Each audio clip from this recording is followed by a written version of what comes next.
Korban jiwa akibat rumah ibadah ambruk di Bogor, Jawa Barat bertambah 1 orang. 4 orang dinyatakan meninggal dunia dan 117 lainnya terluka.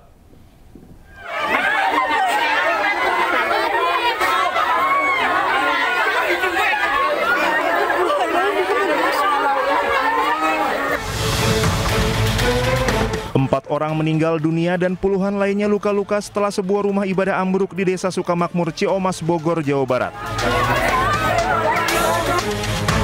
Polisi menduga bangunan ambruk karena struktur tidak kuat menahan beban akibat membludaknya jemaah. Insiden ambruknya bangunan berlangsung saat acara maulid dengan ratusan jemaah yang hadir. Kepala Desa Sukamakmur, Sri Widiati mengatakan korban meninggal yang terakhir seorang ibu rumah tangga. Total semuanya korban berarti ada 117 yang luka-luka. Yang meninggalnya?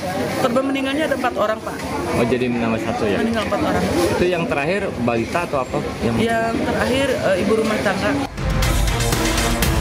Akibat musibah ini, 117 korban mengalami luka berat dan ringan dan dibawa ke sejumlah rumah sakit di Kabupaten Bogor.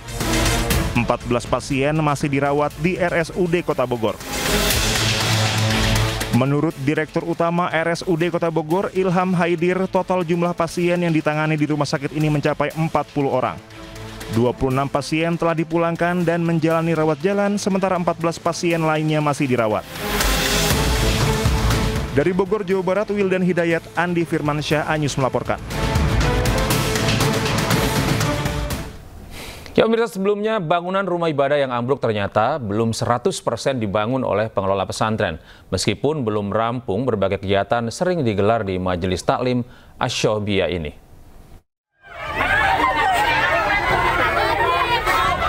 Warga Ciomas, Kabupaten Bogor, Jawa Barat geger saat musola berlantai 2 ambruk. Tempat ibadah ini ambruk ketika digelar pengajian perayaan Maulid Nabi Muhammad SAW pada Minggu siang. 4 orang meninggal dan 117 orang luka-luka.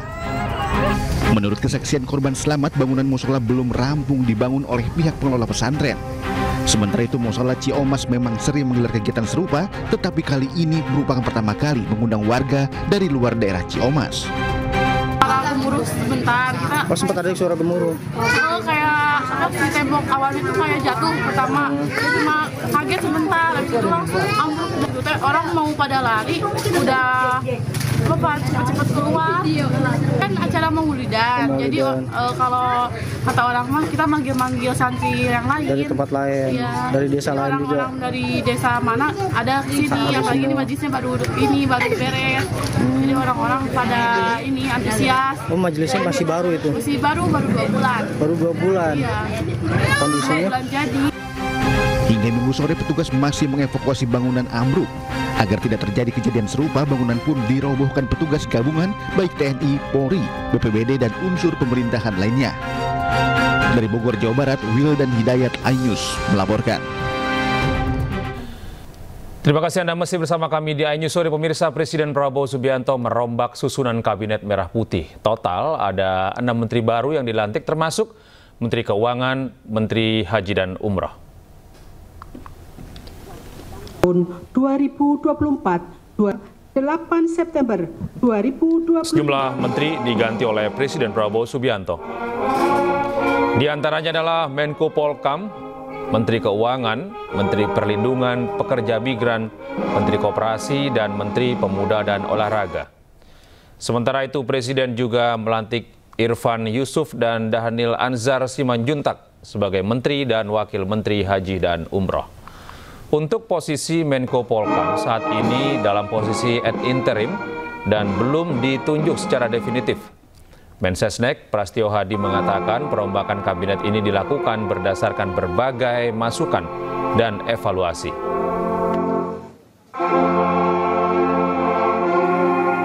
Sebelum saya mengambil sumpah berkenaan dengan pengangkatan saudara-saudara sebagai Menteri dan Wakil Menteri Negara Kabinet Merah Putih dalam sisa masa jabatan periode tahun 2024-2029. Terlebih dahulu saya akan bertanya kepada saudara-saudara. Bersediakah saudara-saudara untuk diambil sumpah menurut agama Islam? Sedia. Apabila demikian, harap mengikuti dan mengulangi kata-kata saya. Demi Allah saya bersumpah. Demi Allah saya bersumpah. Bahwa saya akan setia kepada Undang-Undang Dasar Negara Republik Indonesia. Undang-Undang Dasar Negara Republik Indonesia. Tahun 1945. Tahun 1945. Serta akan menjalankan. Segala peraturan perundang-undangan. Dengan seluruh-seluruhnya. Demi dharma bakti saya. Kepada bangsa dan negara. Bahwa saya. Dalam menjalankan tugas jabatan. Akan menjunjung tinggi etika jabatan. Bekerja dengan sebaik-baiknya. Dengan penuh rasa tanggung jawab. Cek.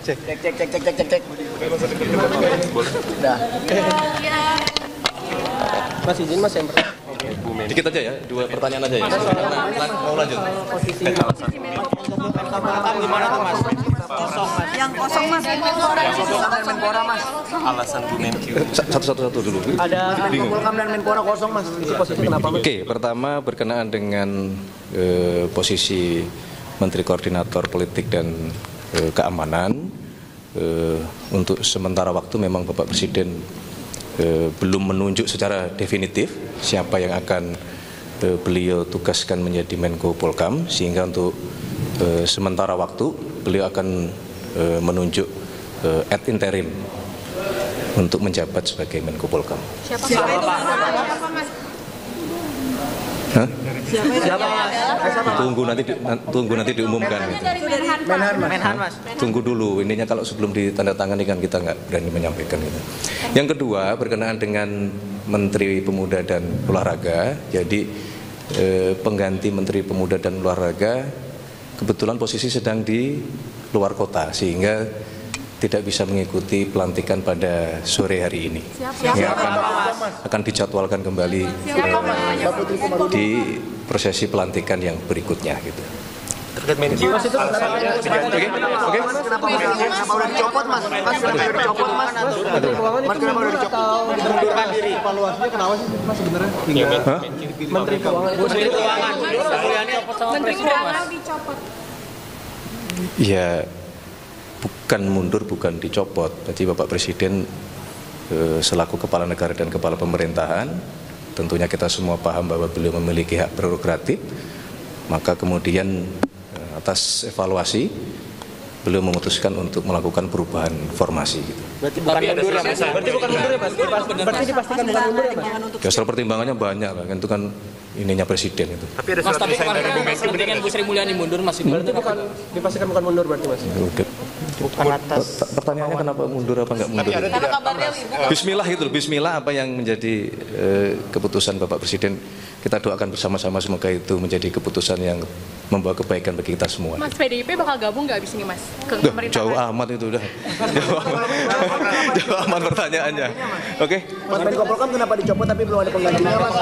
Emang kenapa Mas Menko Polkam dicopot tapi belum ada penggantinya? Ya memang sementara kondisinya begitu. Nanti kalau sudah ketemu. Karena kemarin kericuan kemarin Mas. Ya tidak ada kemudian karena sesuatu hal yang sangat spesifik begitu.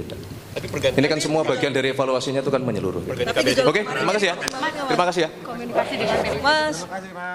Dan pemirsa, berikut adalah pernyataan para menteri baru usai dilantik oleh Presiden Prabowo Subianto.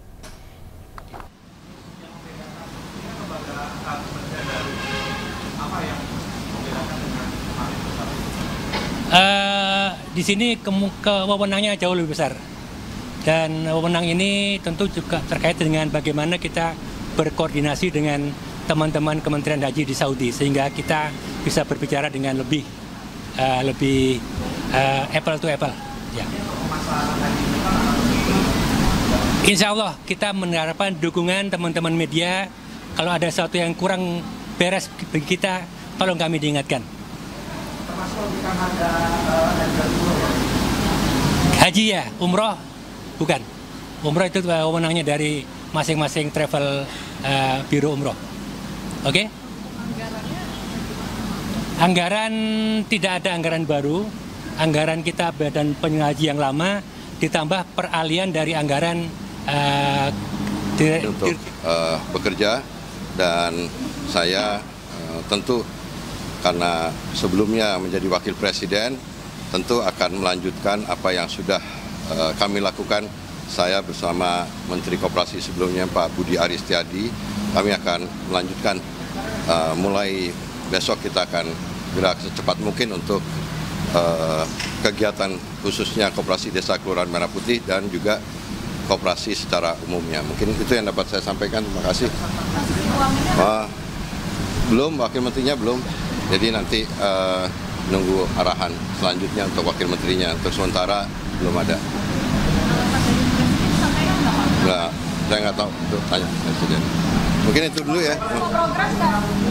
Koperasi Desa Merah Putih tentu akan menjadi program prioritas Kementerian Koperasi karena itu juga menjadi program unggulan Presiden dan sudah.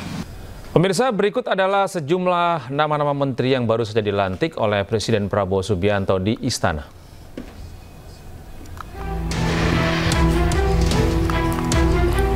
Yang pertama adalah Wakil Menteri Haji dan Umroh dijabat oleh Dhanil Anzar Simanjuntak.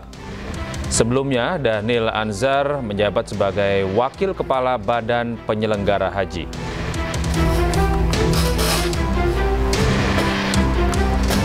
Yang berikut adalah Purbaya Yudi Sadewa.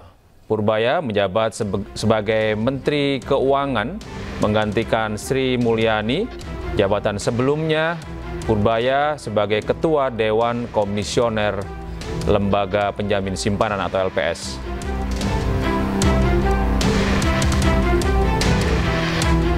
Mukhtaruddin menjabat sebagai Menteri Perlindungan Pekerja Migran Indonesia. Sebelumnya Mukhtaruddin menjabat sebagai anggota DPR RI 2019 hingga 2024 dari fraksi Partai Golkar.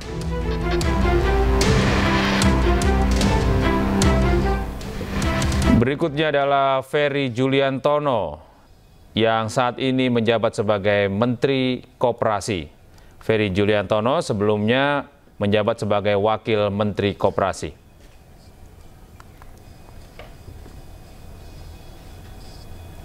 Sedangkan kementerian baru dipimpin oleh Muhammad Irfan Yusuf yang resmi menjabat sebagai Menteri Haji dan Umroh. Jabatan sebelumnya Muhammad Irfan Yusuf sebagai Kepala Badan Penyelenggara Haji.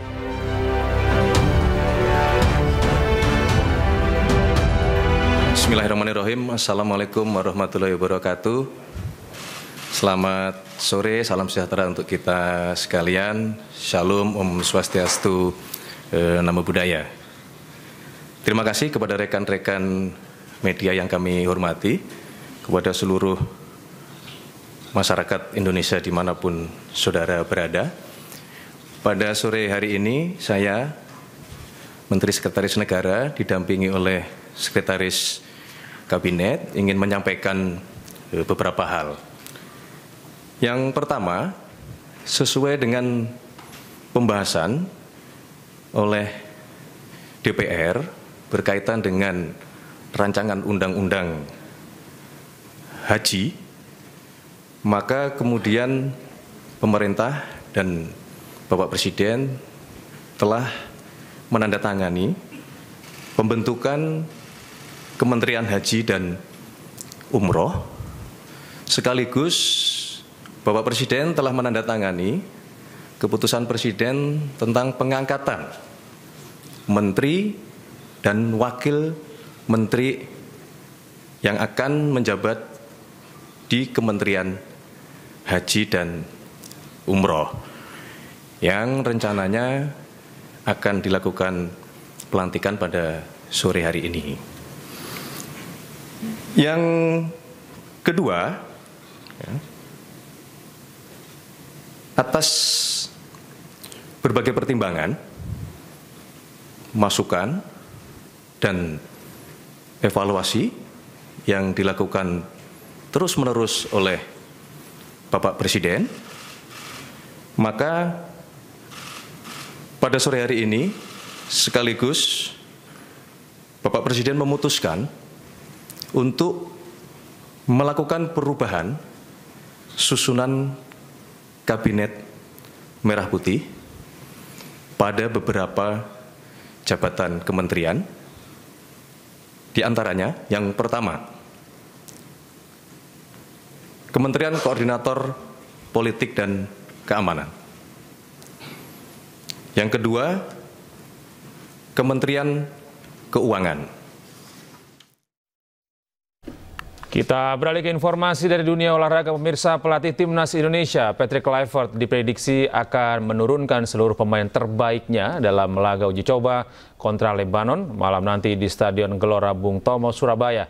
Dengan skema baru 4-2-3-1, Garuda diharapkan tampil impresif dan mendominasi laga.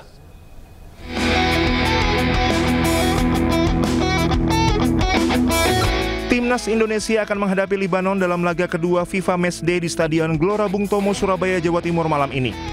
Laga ini merupakan persiapan tim Garuda menuju ronde 4 kualifikasi Piala Dunia 2026 zona Asia menghadapi Arab Saudi dan Irak Oktober mendatang.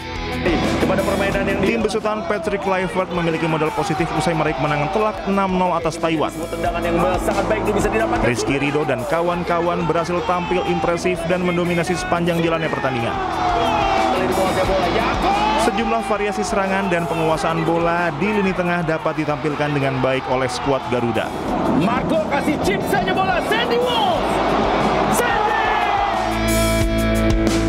Timnas Indonesia diprediksi tampil dengan formasi 4-2-3-1 dan memainkan seluruh pemain inti. Posisi penjaga gawang dihuni Emil Audero, Jay Itzes, Justin Hubner, Kelvin Verdong, dan Kevin Dix di sektor pertahanan. Di lini tengah diisi Tom Haye, Joy Pelupesi, dan Ricky Kambuaya. Sementara di lini depan dapat diisi Ragnar Oratmangun, Mileno Yonatan, dan Mauro Zylstra. Namun Lebanon bukanlah lawan yang mudah lantaran memiliki ranking FIFA yang lebih bagus ketimbang Indonesia. Saat ini Lebanon berada di ranking 113 FIFA. Sementara Timnas Indonesia berhasil naik satu peringkat ke ranking 117 FIFA. Indonesia dan Lebanon belum pernah bertemu di ajang FIFA Matchday. Dalam laga malam nanti akan menjadi pertemuan pertama Timnas Indonesia dan Lebanon di level senior. Ya pemirsa, kehadiran Mauro Zylstra dan Miliano Jonathans memberikan warna baru untuk Timnas Indonesia. Keduanya diharapkan tampil sebagai starter dalam laga kontra Lebanon malam nanti. Inilah dia, kick-off, lawan jauh pertama. Jelang laga kontra Lebanon malam ini, sorotan tertuju pada dua pemain baru yang sudah melakoni debutnya bersama Timnas Indonesia. Mereka adalah Mauro Zylstra dan Miliano Yonatan. Penampilan Mauro dan Miliano di babak kedua saat melawan Taiwan menuai banyak pujian. Zylstra lebih dulu masuk pada menit 64 menggantikan Ramadan Sananta. Striker FC Volendam tersebut hampir mencetak gol debut, namun sontekannya dianulir wasit karena dianggap melanggar kiper lawan.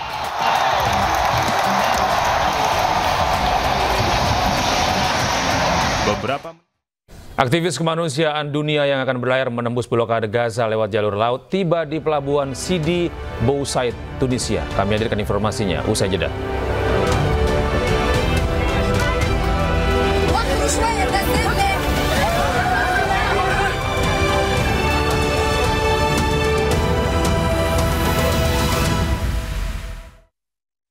Halo tetangga baru. Wah, semalam mandi nyucinya. Tenang, pakai ini, Sunlight baru. Dengan teknologi Rapno Power. Pulsa lebih banyak, 10 kali lebih cepat bersihkan lemak. Wah, Sunlight Rapno Power. Untuk keluarga, aku selalu cari yang terbaik. Saat banyak yang ngaku kecap, cuma Bango yang 100% kecap. Dibuat dengan bahan pilihan dari alam tanpa pengawet. Jadikan Bango 100% kecap. Bikin semur seenak ini. Sayang kan buat disisain? Sajikan rasa terbaik, Bango 100% kecap. Duh, pegel. Otot Hot Cream. Panasnya